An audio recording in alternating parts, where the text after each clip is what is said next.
Comment 1885 just reminds you of the existence of a brilliant strategy called the y equals mx plus c strategy, or the straight line strategy. When your overall goal, for example, is to find an area like this,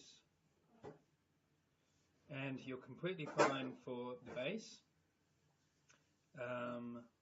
which is 10, but you don't know how high the triangle is, be on the lookout for when you have information about how steep the lines are that form the triangle. The area of a triangle is just an example. This strategy is for when you have a clue about steepness, but you do not have a clue about anything else.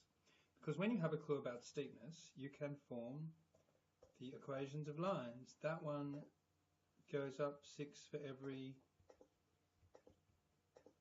10 that it goes across, and that one falls 8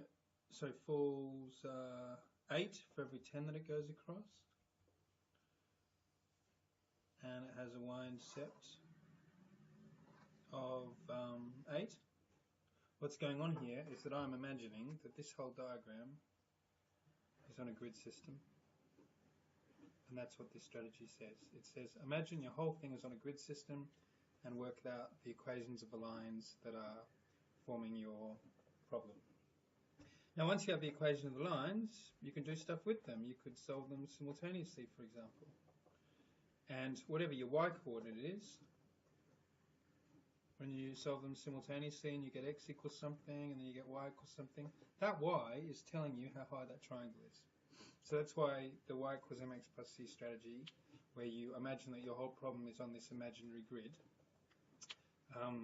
that's why it can be incredibly useful. It's because coordinate information gives you all sorts of clues.